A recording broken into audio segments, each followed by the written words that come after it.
حمزہ گھر آیا اور مٹھائی کا ڈبہ حمزہ کے ہاتھ میں تھا۔ ہم خوشی منا ہی رہے تھے کہ اچانک سے عادل بھی گھر آ گیا۔ پہلے کبھی عادل اس وقت گھر نہیں آیا تھا، لیکن ہمیں خوش دیکھتے ہوئے عادل نے ایک ہی سوال کیا کہ خیر تو ہے، آج سب بڑے خوش ہیں۔ تو میں نے خوشی خوشی عادل کا بھی منہ میٹھا کرواتے ہوئے اسے یہ خوشخبری سنائی، مبارک ہو، تم چچا بننے والے ہو۔ عادل نے جب یہ خبر سنی تو عادل کا رنگ ایک دم سے پھیکا پڑ گیا۔ ایسا لگ رہا تھا جیسے عادل یہ خبر سن کر بالکل بھی خوش نہیں ہوا۔ عادل منہ میٹھا کرنے کے بعد مبارک دیے بغیر اپنے کمرے میں چلا گیا۔ مجھے اس بات پر بے حد غصہ آیا۔ میں بھی عادل کے پیچھے اس کے کمرے میں جانے لگی۔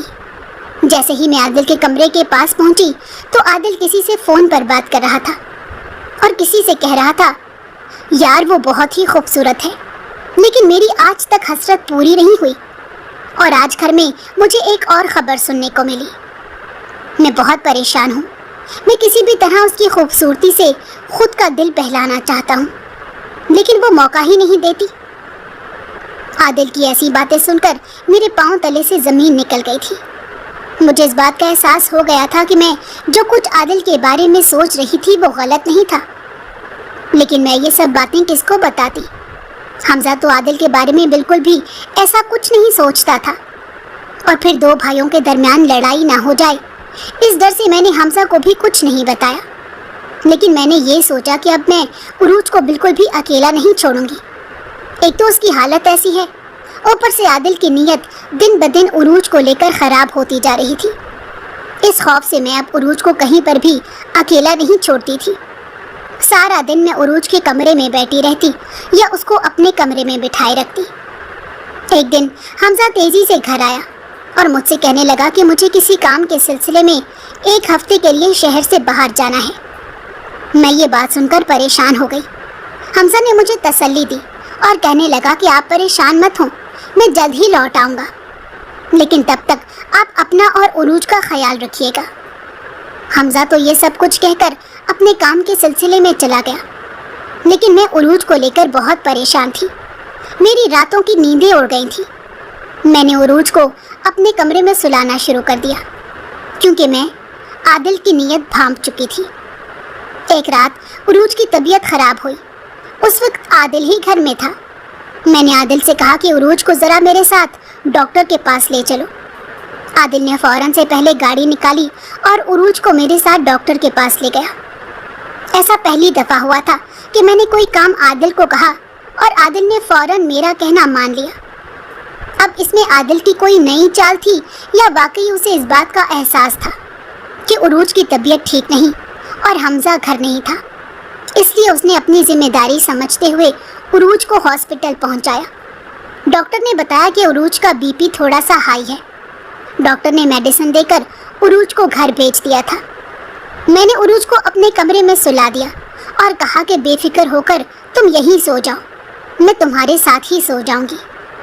عروج بھی بے فکر ہو کر میرے ہی کمرے میں سو گئی۔ میں کافی دیر بیٹھی ہوئی عادل کے بارے میں سوچتی رہی کہ عادل کی نیت عروج کو لے کر ٹھیک نہیں ہے، کہیں ایسا نہ ہو کہ عادل عروج کی عزت خراب کر دے۔ بس اسی خوف سے میں نے عروج کو اپنے کمرے میں سلایا تھا۔ یہی سوچتے سوچتے نہ جانے میری بھی کب آنکھ لگ گئی پتہ ہی نہیں چلا۔ آدھی رات کو مجھے شدید پیاس لگی اور میں جیسے ہی پانی پینے کے لیے اٹھی تو میں نے بستر پر عروج کو غائب پایا۔ بستر پر عروج کو نہ پا کر میری تو جیسے جان ہی نکل گئی ہو۔ طرح طرح کے دل میں وسوسے آنے لگے۔ میں اٹھنے کی کوشش کر رہی تھی، لیکن پریشانی میں میری ٹانگیں میرا ساتھ نہیں دے رہی تھی۔ ایسا لگتا تھا جیسے میری ٹانگوں سے جان ہی نکل گئی ہو۔ میں پریشانی میں سوچنے لگی کہ کچھ دن سے عادل عروج کے ساتھ بات کرتا نظر آ رہا تھا۔ ایسا نہ ہو کہ وہ کسی طرح عروج کو بہلا پھسلا کر اس کے ساتھ کوئی غلط حرکت نہ کر دے۔ اس طرح کی کئی سوچیں میرے دل میں گھر کر گئی تھی۔ میں ہمت کر کے اپنے بیڈ سے اٹھی۔ جیسے ہی میں عروج کو ڈھونڈنے کے لیے کمرے میں گئی تو میرے پیروں تلے سے زمین نکل گئی، کیونکہ کمرے میں عروج سو رہی تھی۔ میں اسے سوتا دیکھ کر بے حد حیران ہوئی اور اسے اٹھا کر پوچھنے لگی کہ تم تو میرے ساتھ سوئی تھی، تو پھر اچانک سے اس کمرے میں کیسے آ گئی؟ میرا دل زور زور سے دھڑک رہا تھا۔ میری حالت دیکھتے ہوئے عروج جلدی سے اٹھی اور مجھے بیڈ پر بٹھا کر پانی کا گلاس دیتے ہوئے کہنے لگی کہ ماں آپ پریشان کیوں ہو رہی ہیں؟ مجھے کچھ نہیں ہوا، میں خیریت سے ہوں۔ عروج جو کچھ بھی کہہ رہی تھی مجھے کچھ بھی سمجھ نہیں آ رہا تھا۔ میری آنکھوں سے بے ساختہ آنسو نکلنے لگے۔ عروج نے میرے آنسو صاف کیے اور مجھے اپنے سینے کے ساتھ لگاتے ہوئے کہنے لگی اماں آپ کیوں پریشان ہیں؟ میں آپ کو پریشان نہیں کرنا چاہتی تھی۔ رات کو حمزہ گھر آ گئے تھے اور حمزہ نے آ کر مجھ سے کھانا مانگا تھا اور میں نہیں چاہتی تھی کہ آپ کی نیند خراب ہو، اسی وجہ سے میں دبے قدم باہر نکل آئی اور حمزہ کو کھانا دے کر پھر ہم اپنے ہی کمرے میں آ کر سو گئے تھے۔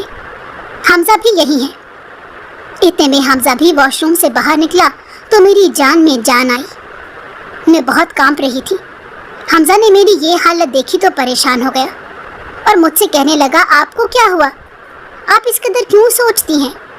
آپ کو کچھ ہو گیا تو میں کیا کروں گا؟ خدا کے لیے اماں آپ پریشان ہونا چھوڑ دیں۔ میں نے حمزہ کو ساری بات بتائی کہ میں نے عادل کو کمرے میں کیا کیا باتیں کرتے سنا تھا۔ میری بات سن کر عروج اور حمزہ بہت زیادہ ڈر گئے کہ اتنے میں عادل بھی کمرے میں آیا اور مجھ سے کہنے لگا اماں آپ کو کیا ہوا ہے؟ مجھے عادل سے بے حد نفرت ہو رہی تھی۔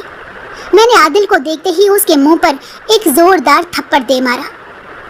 عادل حیران ہو کر میرا منہ دیکھنے لگا اور کہنے لگا کہ میرا قصور کیا ہے؟ آپ مجھے کیوں اس طرح مار رہی ہیں؟ میں نے اسے کہا کہ کس سے بات کر رہے تھے اور کس کی خوبصورتی کے بارے میں بات کر رہے تھے، تو عادل کی آنکھوں میں آنسو آ گئے اور مجھ سے کہنے لگا آپ نے کبھی بھی میرے بارے میں اچھا نہیں سوچا۔ میں مانتا ہوں کہ میری حرکتیں صحیح نہیں، لیکن اس کا ہرگز یہ مطلب نہیں کہ میں اپنے گھر میں بھی ایسی ہی حرکتیں کرنے لگوں گا۔ عروج بھابی مجھے اپنی ماں کی جگہ ہیں۔ آپ میرے بارے میں اس قدر غلط کیسے سوچ سکتی ہیں؟ آپ میری ماں ہو کر میرے بارے میں اتنا غلط سوچتی ہیں۔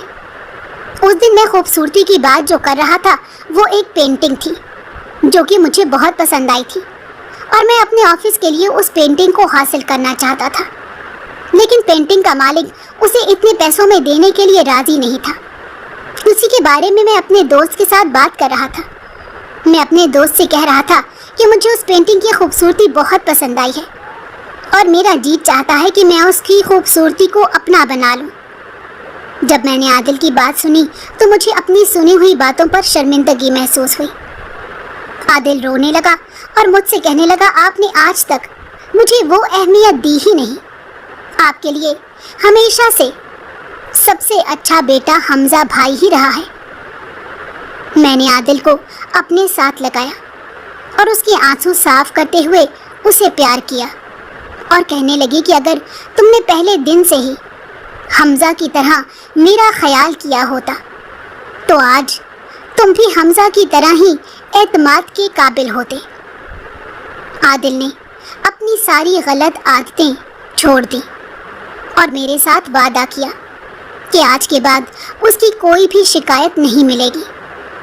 میں نے بھی عادل کو دیکھتے ہوئے عروج کی چھوٹی بہن کا رشتہ عادل سے کر دیا تھا۔ وہ عروج سے بھی زیادہ خوبصورت تھی۔